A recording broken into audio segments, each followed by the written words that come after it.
India school standard 11 subject eco lesson number 3 मांग। Part 1 हमने पढ़ लिया, पार्ट 2 हम पढ़ेंगे। तो नेक्स्ट पॉइंट हमारा क्या है, तो व्यक्तिगत मांग और बाजार मांग। तो किसी निश्चित समय में कोई एक व्यक्ति या ग्राहक बाजार में जाकर अलग अलग कीमत पर वस्तु की मांग करता है तो उसे कहेंगे क्या कहेंगे, व्यक्तिगत मांग, क्योंकि एक व्यक्ति ने मांगा है। ठीक है। अब ये कोष्टक में हमने देखा है कि वस्तु की कीमत पहले में है, दूसरे में है व्यक्ति की मांग इकाई में, बी में व्यक्ति की मांग इकाई में 2 है, फिर व्यक्ति सी में 3 है। इस तरह से इन तीनों को काउंट करके हमने क्या किया है, इसका योग किया है। अब व्यक्तिगत मांग रेखा तो हम देखेंगे कि ओ वाई पर क्या लिखा है हमने, वस्तु की कीमत, और 2 का हमने डिस्टेंस लिया है जिससे हमारे जितने भी स्तंभ है या कॉलम है व्यवस्थित दिखाई दे। ओ एक्स पर हमने क्या लिखा है, वस्तु की मांग, और जो बीच वाली जो रेखा है उसे हमने D1 नाम दिया है, मतलब कि व्यक्ति की मांग रेखा। ठीक है। अब वस्तु की कीमत देखो, जब वस्तु की कीमत 10 थी तो कितने लोगों ने खरीदी, 1। वस्तु की कीमत 8 हुई तो 2 लोगों ने, 6 हुई तो कितने ने, 3 ने, 4 हुई तो 4 ने, फिर उसके बाद 2 हुई तो 5 ने।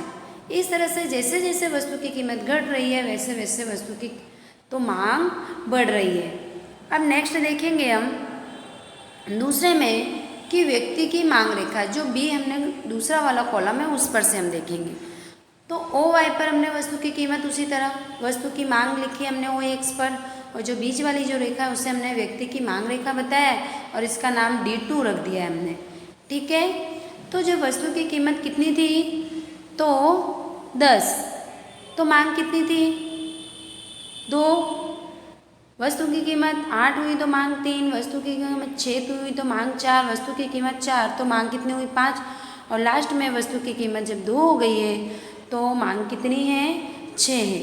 तो ये वस्तु की मांग रेखा हमने देखी।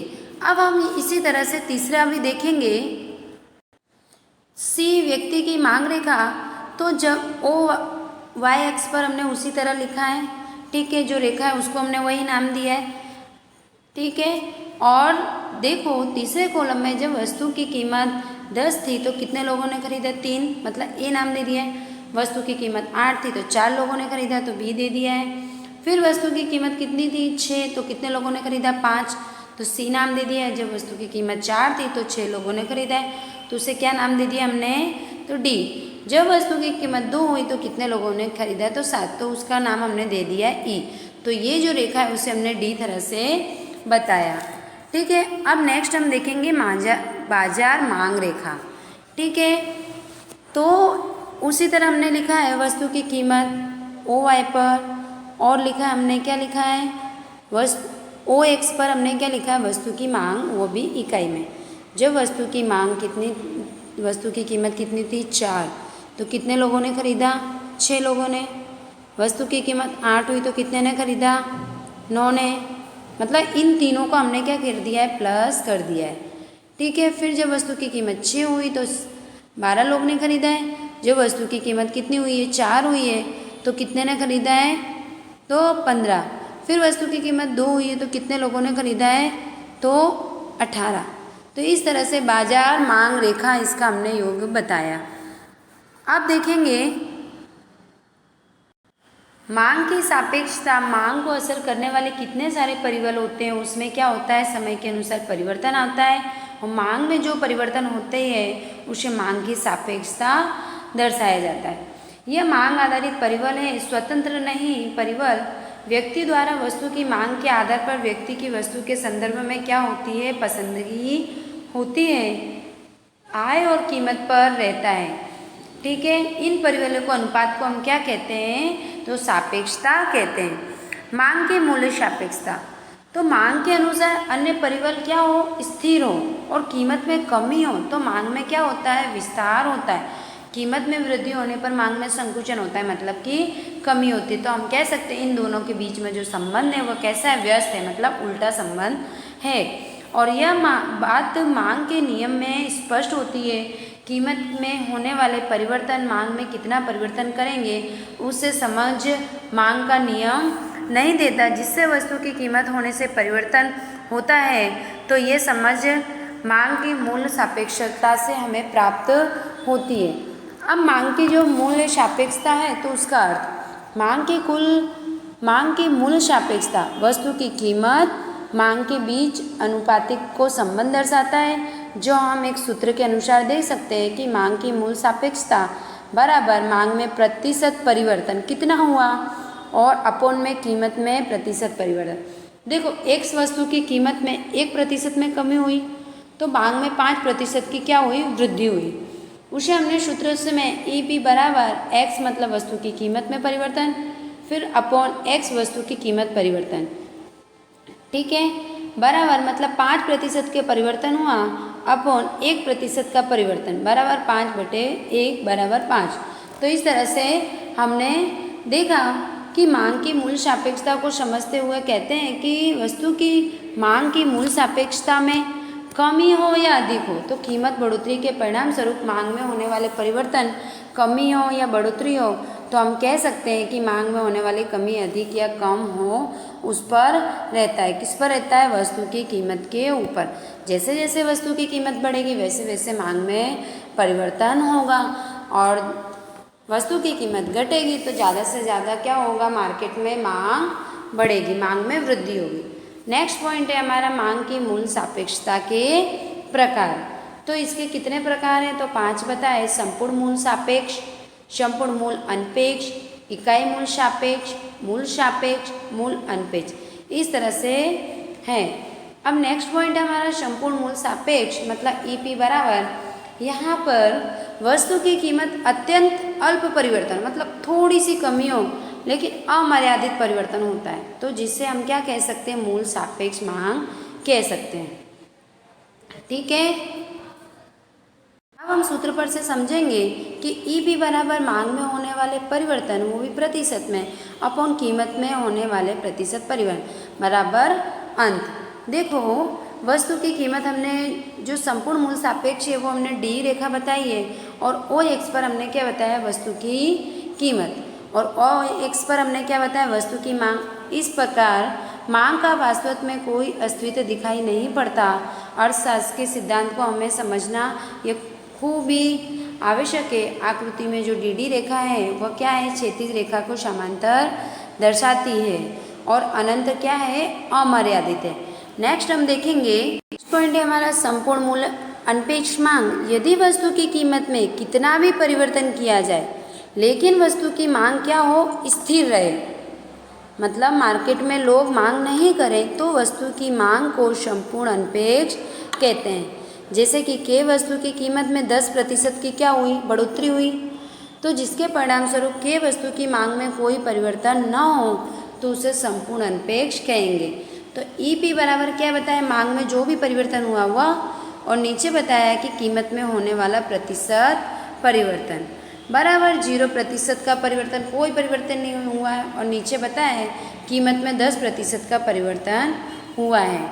तो ये आकृति में देखो संपूर्ण मूल अनपेक्ष आकृति में जो ओ एक्स रेखा है वो वस्तु की मांग है और ओ वाई वस्तु की कीमत है, और जो डी रेखा है वो क्या है, संपूर्ण मूल अनपेक्ष रेखा है। देखो डी मांग वाई अक्ष के क्या है, समांतर है। वस्तु की कीमत में कितना परिवर्तन किया जाए या नहीं किया जाए, अर्थात वस्तु की मांग कैसी रहती है, स्थिर। हमारी इकाई मूल सापेक्ष मांग, यदि कीमत में कोई भी परिवर्तन हो, प्रतिशत परिवर्तन में मांग में होने वाला प्रतिशत परिवर्तन समान हो तो इसे हमें क्या कहेंगे, सप्रमाण मूल सापेक्ष मांग कहेंगे, ठीक है। जैसे कि उदाहरण, इस वस्तु की कीमत 5% की कमी हुई तो 5% में बढ़ोतरी हुई, ऐसी वस्तु की मांग की मूल सापेक्षता 1 है, ऐसा कहा जाएगा। सूत्र के अनुसार हम देखेंगे कि ईपी बराबर मांग में होने वाला परिवर्तन अपॉन कीमत में होने वाला परिवर्तन, तो 5% की वृद्धि और 5% की कमी हुई बराबर क्या हो गया, 1। अब ये जो रेखा है वस्तु की कीमत दर्शा रही है, ठीक है। ओ वाई पर हमने वस्तु की कीमत लिखी है, फिर ओ एक्स पर हमने वस्तु की मांग लिखी है, ठीक है। और जो डी रेखा वो क्या दर्शा रहा है, इकाई मूल सापेक्ष मांग। तो आकृति में हमने क्या देखा है कि PP1 में जितनी कमी हुई है और MM1 में जितना बढ़ोतरी हुई है, यहाँ PP1 की कीमत में जो भी परिवर्तन आया वो MM1 मांग में परिवर्तन दोनों समान किंतु विरुद्ध दिशा में होने से ऐसी वस्तु की मांग इकाई मूल सापेक्ष मांग कहा जाएगा कि ये दोनों क्या है, विरुद्ध दिशा में। कैसे हैं तो विरुद्ध दिशा। नेक्स्ट पॉइंट है हमारा मूल अनपेक्ष मांग। वस्तु की कीमत में जो भी परिवर्तन प्रतिशत की दर में होता है वह प्रतिशत परिवर्तन कम होते ऐसे वस्तु को हम क्या कहेंगे, अनपेक्ष मांग कहेंगे। जैसे कि कोई वस्तु है, जी वस्तु की कीमत कितनी है, प्रतिशत 20 की बढ़ोतरी हुई है तो मांग में केवल 5 की कमी वस्तु के मूल अनपेक्ष ऐसा कहा जाएगा।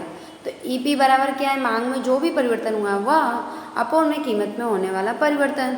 तो मांग में कितना प्रतिशत पर हुआ है तो 5%, कीमत में कितना प्रतिशत हुआ तो 20% बराबर -1/4, मतलब इसको डिवाइड करेंगे तो कितना आएगा 0.25। मांग की कोई मूल सापेक्षता 1 से कम प्राप्त हो तो मांग मूल अनपेक्ष ऐसा कहा जाएगा। तो देखो आकृति में हमने OY पर हमने वस्तु की कीमत लिखी है, OX पर हमने मूल अनपेक्ष मतलब कि वस्तु की मांग लिखी है। तो यहाँ देखो जो PP1 है वो बढ़ोतरी हो रही है और MM में क्या हो रहा है, उसमें कमी हो रही है। और वस्तु की कीमत जब बढ़ती है तो इसकी अपेक्षा मांग में क्या होती है, कमी होती है। तो सामान्य तौर पर हम कहेंगे जो हमें रेगुलर चीज़ वस्तु की आवश्यकता होती है जैसे कि अनाज, दूध, तेल इत्यादि। नेक्स्ट पॉइंट है हमारी मांग की सापेक्षता। जिस प्रकार की मूल सापेक्षता में वस्तु की कीमत के कारण सापेक्षता ग्राहक रूपी व्यक्ति की आय कारण है, अर्थात मांग की आय सापेक्षता उपयोग व्यक्ति में होने वाली कमी और वृद्धि के साथ मांग में होने वाली वृद्धि मापने के लिए किया जाता है। मांग किस तरह से होगी, जैसे वस्तु की लोगों की आय बढ़ेगी तो मांग में विस्तार होगा, ठीक है, और वस्तु की इन लोगों की जो आय है उसमें कमी होगी तो वस्तु में क्या होगा, संकुचन होगा। अब मांग की आय की जो सापेक्षता का जो अर्थ है वो हम देखेंगे कि व्यक्ति की आय में होने वाले प्रतिशत मतलब परसेंट में जो भी चेंजेस हुआ है और प्रतिशत परिवर्तन के अनुपात को वस्तु की मांग की सापेक्षता कहते हैं। मांग की आय सापेक्षता EY बराबर वस्तु की मांग में जो भी परिवर्तन होता है वह नीचे व्यक्ति की आय में जो भी परिवर्तन हुआ है वह। अब मांग की आय सापेक्षता के प्रकार, तो पहला है हकारात्मक मतलब धन आय सापेक्ष में। तो इसमें जो पहला पॉइंट है हमारा इकाई आय सापेक्ष मांग। व्यक्ति की आय में होने वाले परिवर्तन तो मांग में भी होने वाला परिवर्तन समान हो तो वस्तु की मांग में सापेक्ष मांग होगा, ठीक है, क्योंकि आय में क्या हुआ है, परिवर्तन, और मांग में भी परिवर्तन हुआ है। दूसरा पॉइंट है हमारा एक से अधिक आय सापेक्ष मांग। व्यक्ति की आय में तो परिवर्तन हुआ है लेकिन मांग में होने वाले परिवर्तन से कम हो तो वस्तु की मांग एक से अधिक आय सापेक्ष मानी जाएगी। तीसरा है एक से कम आय वाले सापेक्ष मांग।